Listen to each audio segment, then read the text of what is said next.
पढ़ना महत्वपूर्ण है क्योंकि इससे तार्किक सोच की क्षमता बढ़ती है।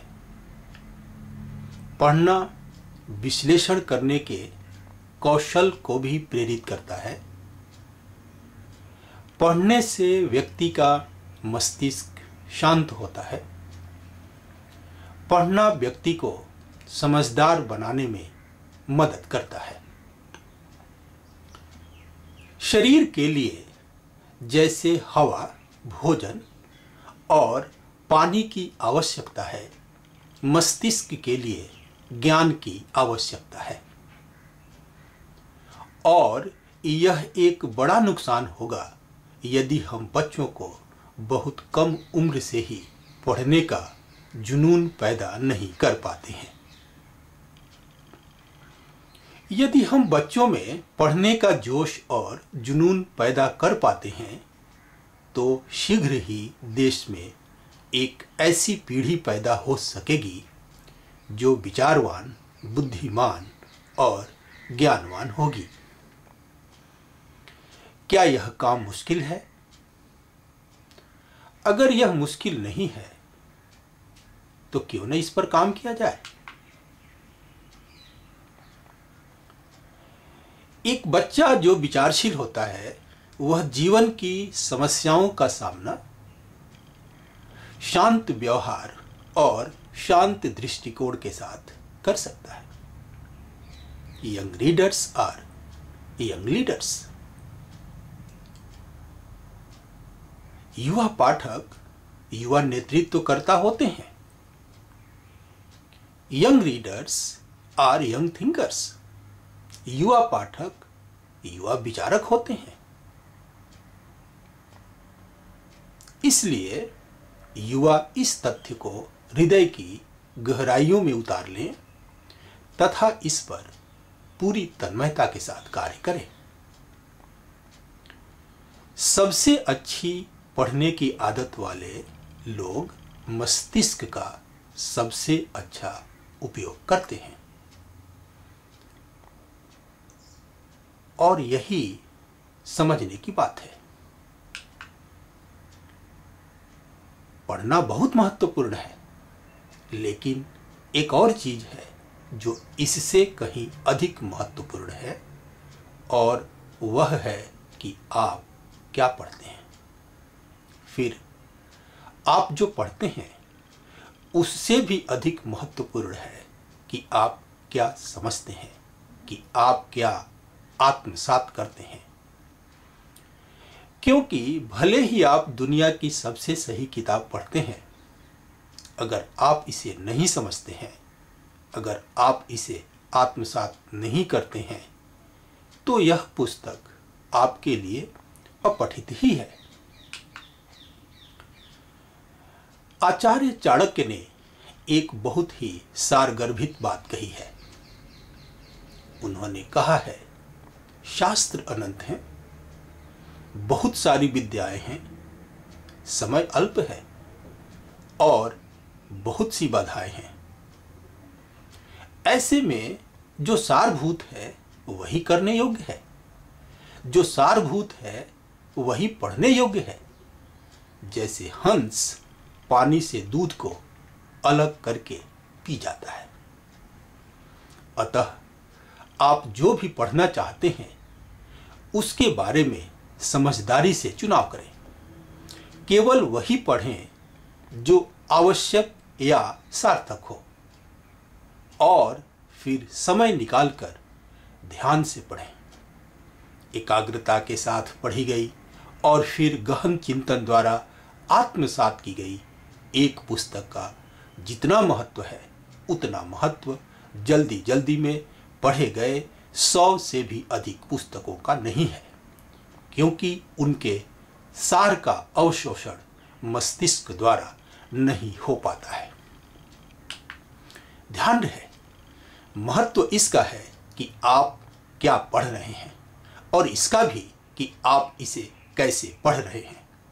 महत्व उस गति से नहीं है जिसके साथ आप इसे पढ़ रहे हैं।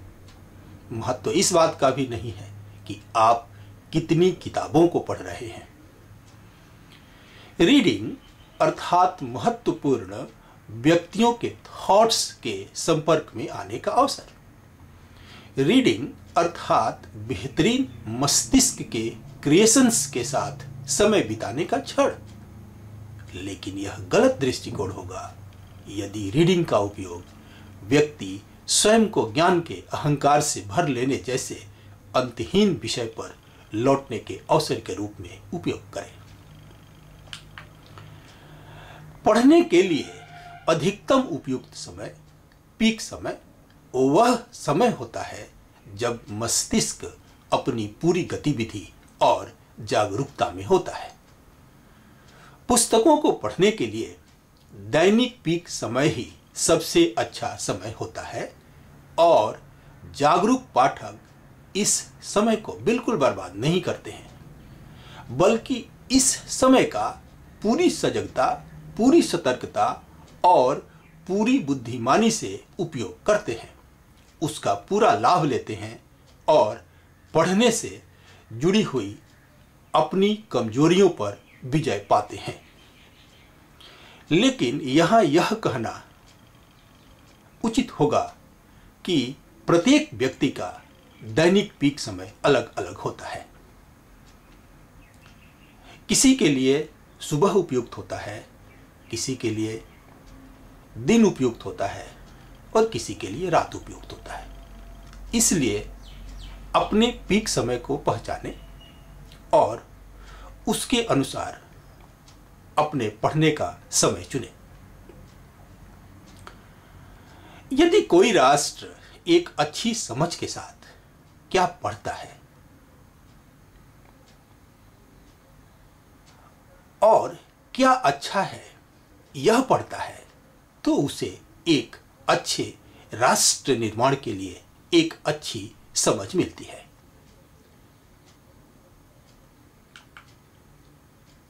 यह एक अच्छा नियम है कि एक नई किताब पढ़ने के बाद जब तक आप एक पहले पढ़ी जा चुकी किताब को बीच में नहीं पढ़ते हैं, तब तक आप अपने आप को एक और नया किताब पढ़ने की अनुमति कभी न दें। यदि आपके लिए यह असहज प्रतीत होता है, तो आपको कम से कम एक पहले पढ़ी जा चुकी किताब को हर 3 नई किताब के बाद अवश्य पढ़ना चाहिए। तात्पर्य है कि एक किताब को कई बार गैप देकर, अंतराल देकर पढ़ा करें। उदाहरण और सूत्र जैसी खंडित सामग्री पढ़ने से परहेज करें। ये सामग्रियां किसी और के चिंतन का निचोड़ होती हैं, किसी और के चिंतन से उठाई गई होती हैं और इनसे स्वयं के चिंतन का विकास अवरुद्ध होता है, स्वयं का चिंतन खंडित होता है, क्योंकि इससे हमें अपने चिंतन के लिए कोई चैलेंज नहीं मिलता है। एक बना बनाया सूत्र हमें उदाहरण देने के लिए मिल जाता है और हमारे स्वयं का चिंतन अछूता रह जाता है। पढ़ने का एकमात्र उद्देश्य है कि पाठक के अंदर स्वतंत्र चिंतन का विकास हो। पाठक को नकल से बचना चाहिए और नकली चिंतन से परहेज करना चाहिए। नकली चिंतन स्वतंत्र चिंतन के लिए जहर है। चूंकि दुनिया पहले से ही नकल की पागल दौड़ में संलग्न है, विशिष्ट तरह से सोचने के लिए विशिष्ट तरह के विषयों को पढ़ें। जब आप पढ़ें तो आप एक शिक्षक के दृष्टिकोण से पढ़ें, न कि एक छात्र के दृष्टिकोण से। शिक्षक के दृष्टिकोण से पढ़ने का तात्पर्य है कि संपूर्णता में पढ़ें। छात्र की दृष्टि परीक्षा पास करने तक सीमित होती है, परीक्षा से बंधी होती है। शिक्षक की दृष्टि समग्रता में देखने की होती है। अतः पढ़ते समय समग्रता को ध्यान में रखें। समग्रता समग्र समझ को प्रेरित करती है। पढ़ते समय एक एक शब्द के अर्थ को समझना होता है, यहां तक कि अल्प विराम अर्थात कॉमा, पूर्ण विराम अर्थात फुल स्टॉप और अन्य विराम चिन्हों अर्थात पंक्चुएशन मार्क्स भी अपना अर्थ रखते हैं। फिर पूरे वाक्य को समझना होता है। पूरे वाक्य को समझने का अर्थ है संदर्भ को समझना, वाक्य में निहित विचारों को समझना, उनको डिकोड करना।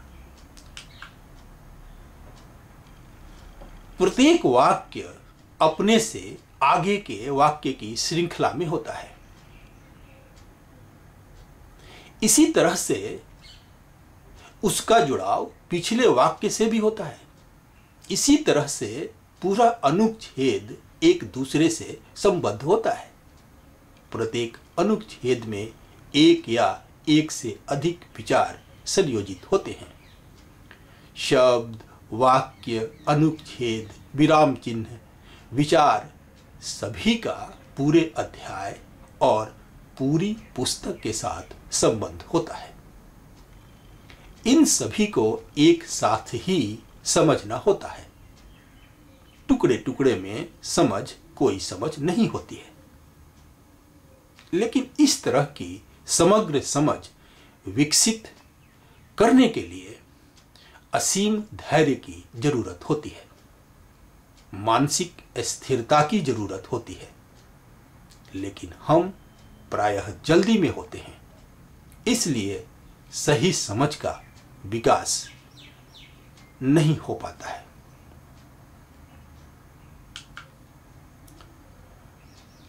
लेखन के हर अंश का जीवन की जटिलता के साथ संबंध होता है।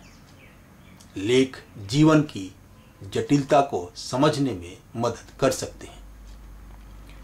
वे हमारे जटिल जीवन में देखने के लिए कुछ द्वार खोलते हैं।